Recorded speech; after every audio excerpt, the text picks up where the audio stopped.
Hi everybody, I'm Bella Abrams. I am for one more day the IT Director at the University of Sheffield, and next week I'm starting my new role as Group CTO at JISC. So lots of things that Karen have just said has both teed up this presentation and also things that I'm going to be doing in the very near future. So it's lovely to be here. Thank you for having us. Sarah, do you want to introduce yourself? Yep. Hi everyone, I'm Sarah Boyd. I'm the Assistant Director for Product Delivery in ITS. I've been with the University of Sheffield about a year and a half now, and next week I will still be in Sheffield. So if we got a bit worried about the describing ourselves. So I think we came to the conclusion that we're both really tall and really northern. Tall and northern. So yeah. that's how we'll describe ourselves for this session. Okay, so thanks for having us. I'm going to give you a bit of background for why we chose to do product-led as a structural organisation at the University of Sheffield.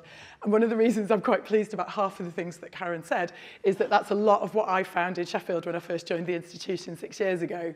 And our response to it has been to kind of restructure ourselves in a different way. So I'm going to tell you a little bit about Sheffield first. So for the moment, we have this is in IT services in Sheffield. We have 300 IT staff. We're bang on the average of 5.6 of revenue spent on IT services. And we have 3 product areas, plus our infrastructure team. And we have multiple cross-functional teams as well. So we've got InfoSec, we've got our technology teams, we have business relationship managers, we've got our service delivery teams, and we have our governance function that we call the Office of the IT Director, but that covers our portfolio, it covers business support and other things. One of the things that's really important to us in Sheffield is tying ourselves from a technology outcome and enablement point of view to the institutional vision and strategy, because our role is making sure that we deliver exactly what the university needs from a technology point of view. But one of the things we found over many years of working in HE is it's not often that people describe to us the outcome that they want. They spend a huge amount of time telling us the thing that they want, and then they don't spend a huge amount of time thinking about what that's actually going to do for them. So you'll often be asked for a system that does this or a system that does that. And actually, one of the reasons that vision and strategy are so important to us is we want to make sure that the technology enables that outcome. So often we're having conversations that aren't about specifics. We've got an IT strategy which we can share, and we've got values that underpin that. And the key value that's relevant to product delivery is that we enable the university. That's our whole purpose as a team and is how we think about product delivery. So why did we choose product versus project-led? It's all driven by the problems that have just been outlined. One of the things that technology teams have struggled with in the past is to align themselves to what the university wants. We've talked about not having the right processes, we've got difficult approaches to management, we've got lots of complexity, we've evolved over years rather than been designed. So one of the reasons that having a product model rather than a project model is that we can align ourselves specifically to that. And that's also aligned specifically with the university's strategic ambitions as well. The cohesion and collaboration is really critical to us, and I'll unpack a little bit of that later. But we're not just an IT team, and IT doesn't just work for IT's sake. We're part of an organisation, and we work with what we describe as the business, but the wider university, and change teams to make sure that we've got that cohesion and collaboration to deliver the full outcome.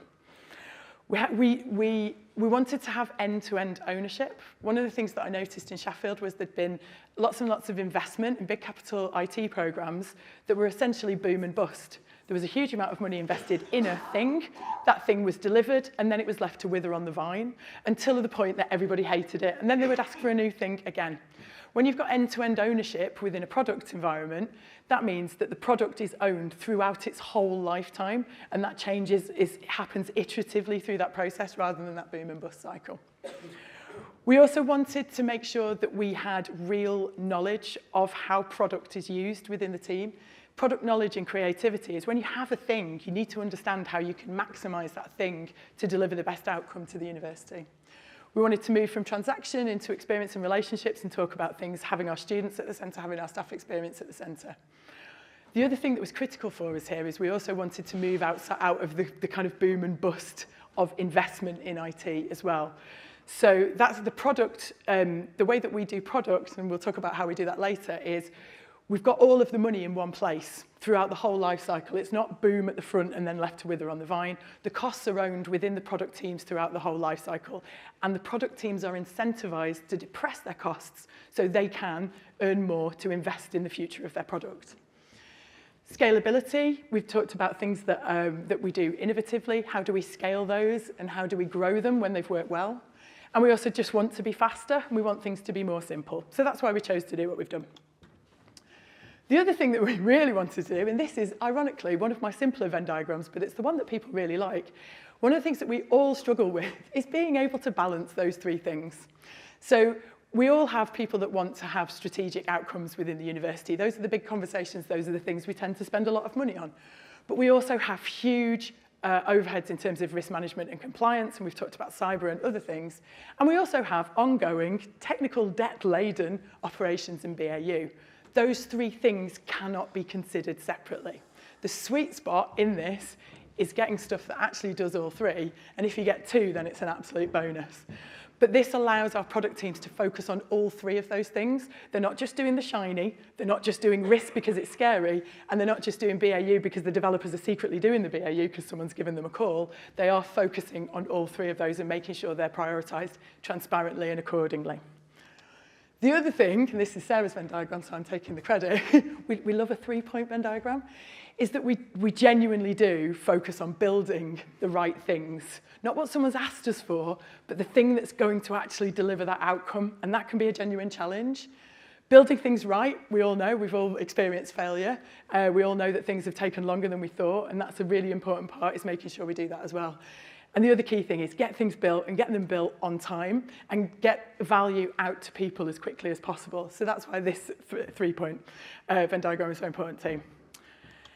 And my last slide before I hand over to Sarah is absolutely aligned to university strategy and having really clear ownership amongst senior levels of the university of that. So we have three product areas, and those three product areas are owned by the vice presidents. We call them vice presidents, you might call them pro-vice chancellors. Our research VP owns the research, and we have a board that's absolutely aligned to their strategy. Our Vice President for Education owns education, and her deputy chairs that board. And one university is which everything else in between, our efficiency, the way that we work together, all the other things in that. We have the Deputy Vice Chancellor who has all of those things together. Above the top, which I haven't done on the picture, we have one board as well, which is the subgroup of our University Exec Board that teams and ladles across the three. They all have their own allocated budget, they all depress their costs, they all have clear prioritisation, but sometimes we might take something from Peter in order to pay Paul, especially if it's a clear strategic need. Okay, Sarah. Brilliant.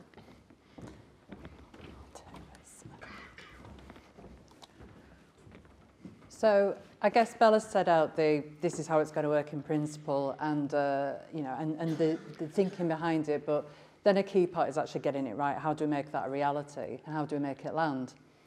And we had lots of big problems, 4 big problems in doing this really, and I'll run through some of those a bit of detail, and then into the parts of how we've actually looked to address that at Sheffield. So I think the first problem is a common understanding of what a product actually is.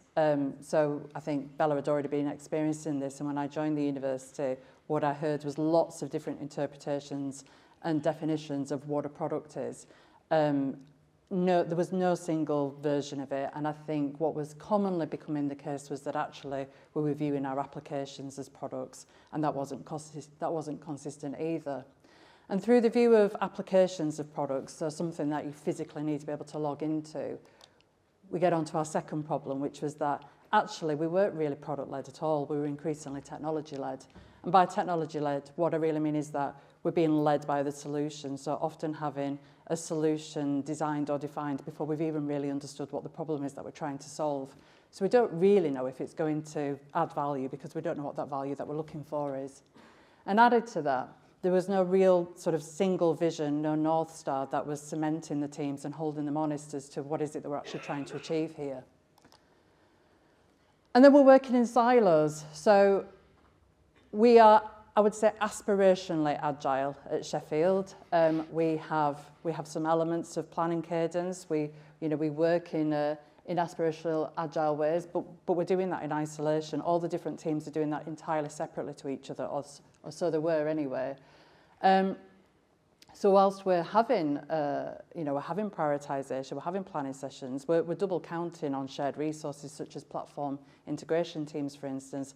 And the result of this, and no consistent practice in any of that at all, so lots of different ways of working from cross teams, no single view of anything. So as a result of that, the fourth problem, and I think probably the biggest problem, is that the demand consistently outweighs capacity. We just have too much work, far more than we're possibly capable of. And we're consistently over-promising and under-delivering and not really adding the value that we intend to at all. We think that we're prioritising, but are we actually prioritising the right things? How do we know that actually the things that we are prioritising are the right things if we don't know what the overall objective is? And because at heart I am a product person, and every product person loves a big red button, we hit that red button and started a reset. So first of all, thinking about what product-led actually means. And for me, it's all about value, but it's not just value for the sake of it. It can't be one-sided. It's got to be an exchange of value. There's got to be value on both sides. So this is and apologies, some of this has been a bit corrupted, but it's a two-way stream, and you've got your users and you've got your ITS solutions, so your IT solutions. The users have got problems, they've got jobs that they need to do, and those users could be students, teachers, researchers, or our colleagues. They've all got things that they need to do to be successful, and they're currently not able to do those things. And ITS enable those things by creating really good solutions that they want to use. And that's where you get that value exchange. So the user's problems, those jobs are done, are solved by the solutions that we release through ITS. And in exchange for that, we get adoption, we get engagement, we get usage, we get retention, we get data, we actually find things out as well. And so you see that you've got both value realised for our users and value realised for the university. And for me, that is that true product-led way of working. And we focused on our products. So the product at the University of Sheffield is the University of Sheffield. It is that research-led academic experience. It's the student experience centred around academia. And we break it down into three key core experiences. You've got the experience of learning at a Russell Group university. You've got our pioneering research experience, and it's all held together through that one university way of working. And I guess the core user groups within those are the student experience, the teaching experience, the research experience, and then the colleague experience that pulls it all together. And those are our products. And the things that we've previously thought of as products, those applications, the services, the platforms, the systems, everything else, that's how we enable those products. Those are the solutions that we work on to deliver that value, to get that value exchange. So I've got one slide now that I'm going to talk through in a bit of detail, so please do bear with me. But we pull it all together through our product-led flow. And Bella and I, because we're like this, we like to call it our flow of awesomeness, and it seems to be sticking as well, so we'll keep going with that. But it is literally just a way of pulling it all together. Now, this is a really linear diagram, and that's just because it's neater to set it out that way.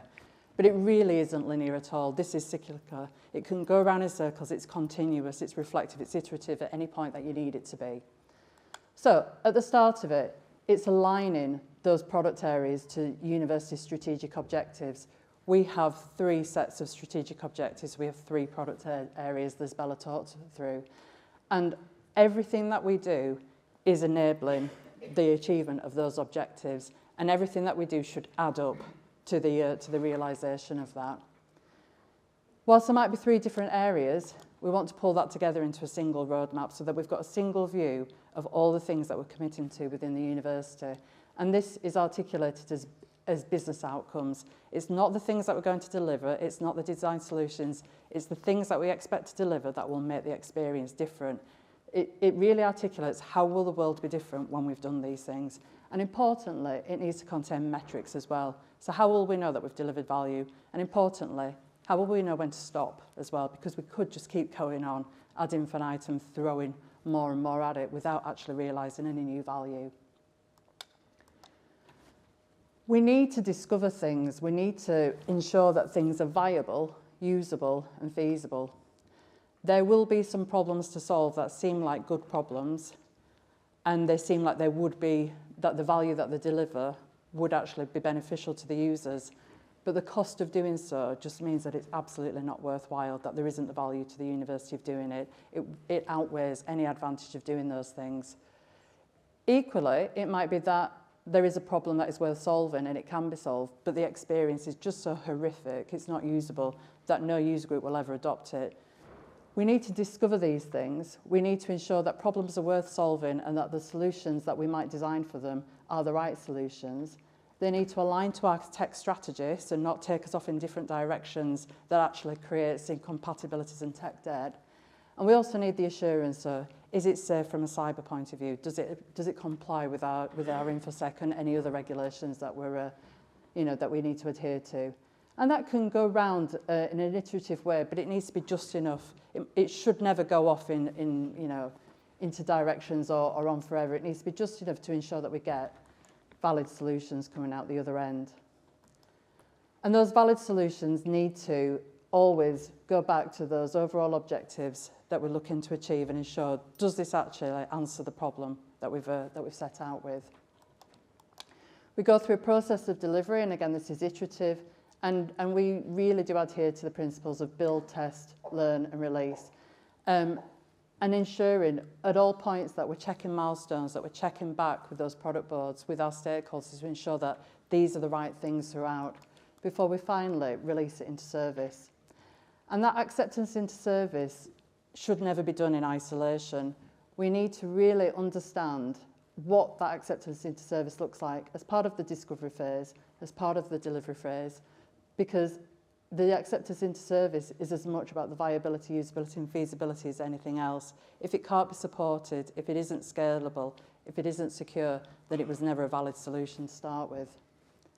And that's really never the end of the journey, even though it feels like it is at the end of this linear process.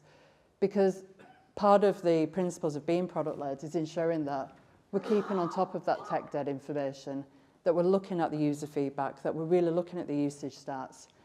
And that's really where this flow comes into it, that all of the feedback, all of the stats, all of that continuous monitoring goes right back all the way up to the start again and back into the product roadmap piece, because there will be requirements that actually could never be known as part of the strategic conversations, but add just as much value to the user experience and to the achievement of those objectives, just as much as those strategic initiatives do. And throughout all of this, we're really keeping ourselves honest to the principles of building the right things, building those things right, and then building them at pace. And that's everything, really. In terms of next steps, it all sounds really good, but we certainly haven't made it a reality just yet. There's lots of work underway over the next few months, particularly in terms of the consistent ways of working. We are engaging with external partners and really focusing internally and ensuring that all of our colleagues are tooled up in the right way to embrace those principles of product management, working with our stakeholders around the university to understand what does that mean for them, and really just getting everybody into that single mindset, I guess, of being more product-led.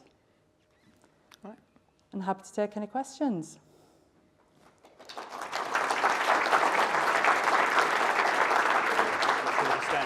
Thank you, Bella. Thank you, Sarah. Oh, I do like a Venn diagram, and I do like the build things right, build the right things, and get things built. But then you added build at pace as well. Yeah. So it's getting even more, getting even narrower. So I'm sure we've got some questions in the audience. Just start off with a very simple one for me. What's been the trickiest part of doing your reset? I think, and Bella, you may well have other things to add, especially with it being near to your last year, that you've probably got a whole 6 years worth of things. Yeah. I think the trickiest part has been asking colleagues to unlearn things. We have had at least, I would say 2, maybe 3 interpretations of product-led over the last 6 years. As new people have come in, they've had their own different flavour on it. We are now, I believe, on a version that we are all very comfortable with and that we're all committed to, but we are essentially asking colleagues to unlearn previous ways of working, You know, so that understand that, I guess that interpretation of products, really thinking about the technologies that they're being used, and actually we're now taking it to something much more holistic. That has been a challenge, and really asking homegrown colleagues that have come in through the university to start embracing a way of working that is perhaps more common in the private sector and is less commonplace within universities. It has been a challenge, but we are really investing our training and development in that particular area to ensure that everybody's got the best opportunity to get on board with it. I'm going to add my bits. There's all kinds of stuff. I think the really important thing with this is, like Sarah says, clarity, but culture's a really big part of it as well. Yeah. So you need to have a mutual understanding across the institution about the use and consumption of technology, and that existing under and within a strategic framework. So my role in this has been more about working with colleagues kind of within the institution to help them understand that they can achieve more when we do it in a different way, and that their ownership is as much my ownership as well, especially in terms of delivery and enablement. And I think we've really started to pull that off now, with particularly the Education Board. Martin's here, so I can pick him up while he's in the room.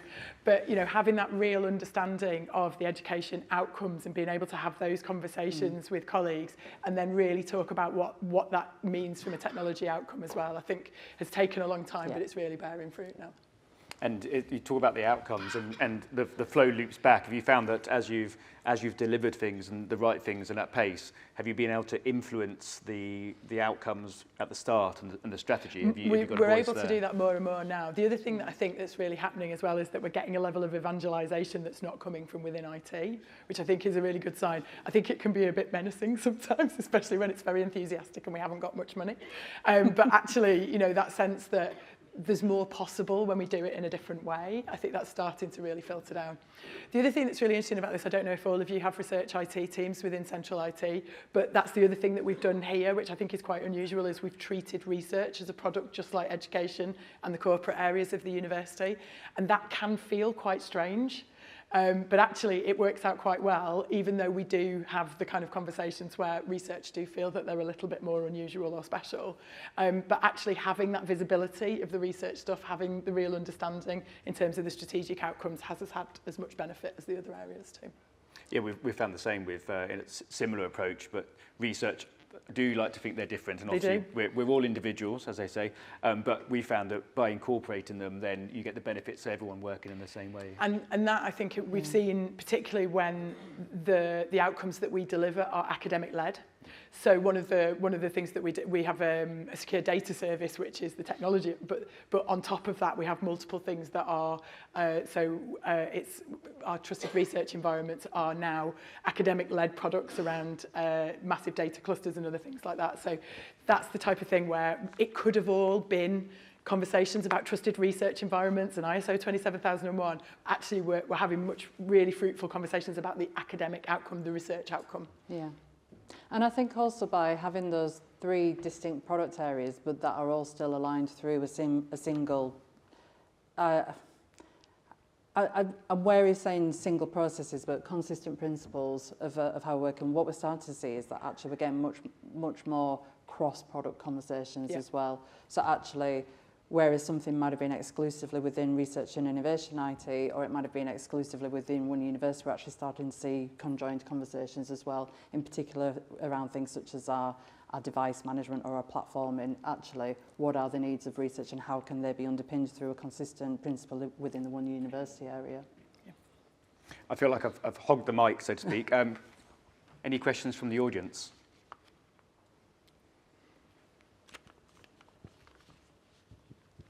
Hi.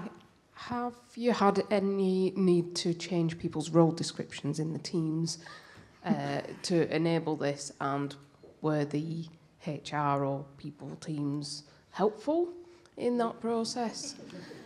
I personally find that things take longer when you need to go through these processes by the time you've re-evaluated roles and such, and you talk about pace and such. I'm wondering how you've tackled that. It's a really interesting question. I imagine that the job descriptions were changed, but Yep. I think that was prior to me joining. So I'll hand over to that for you, and So, then I do have a follow-on from that. I had a phase of change powered by my force of will in the pandemic, when we first rolled out iteration 1 of product, that was mid, and HR were very amenable because we were saving the university and I wanted to do things differently, so it happened at pace. We've made significant changes since then, and that's slowed down because it's more in line with usual university HR processes, but we've got good at it.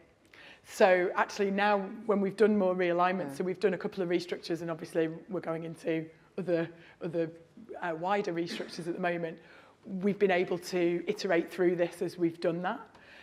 I think the key thing is you do need to think about people's roles differently. It needs to be expressed differently, but it isn't something, if you can decouple it from the financial strains and stresses and any other things that are happening, that's probably preferable, but it's probably unlikely as well. But actually it being pitched as this is a more modern way of doing things, these job roles are going to align with both wider HE because it's becoming more normal within HE, but it's also aligned more with the private sector. That feels like something that isn't being done to people, it's being done with people. And whilst HR can be a bit slow and cumbersome, I think when it's within that context, it's more straightforward to do. Just to add to that, so when I joined, most of those job descriptions were already in place and a number of people were already appointed within those roles. What has been necessary then is to go back a stage and actually start to re-clarify, so actually think about, well, what are the roles and responsibilities that sit underneath those job descriptions? What does that look like on a day-to-day basis? There's absolutely been a disconnect between people's understandings of their formal job descriptions and then what that actually means in terms of being a product manager, for instance, or being a delivery manager within that. One thing that did happen as part of the reset, I think, prior to me joining, is that people's product portfolios were really embedded within those job descriptions as well, which just means that we haven't had that flexibility to peak and trough and ebb and flow with things, which actually is partly what moving to a product-led model actually gives you. So I would say that if anybody is going to pursue this journey, to really think about making the job descriptions as generic as you can, so that actually, as priorities change and objectives change, you can actually respond to that a bit more effectively. Because if you do that, it will bring in cost optimization as well, which I know is what we're all about at the moment. Another very, very quick question. 20-second question, 20-second answer. It's quite intense, isn't it? Low pressure. Maybe a follow-up on the question we just had. Did you also have to do organizational structure changes? So moving people around to get into the right groups? Yes. We have done that, and that's something that has been happened already in my time, and as Bella mentioned, is something that we will be going into again. I think the thing that we've really tried to centre on is what is the right endpoint structure for us. There are a number of roles within the previous ways of working that just create square pegs round holes and just don't fit. And so a big learning for us really is to focus on exactly what the right endpoint is, and sadly if people don't fit that, then we either need to go into redevelopment or perhaps just exit. Excellent. Thank you, Sarah. Thank you, Bella. Thank you.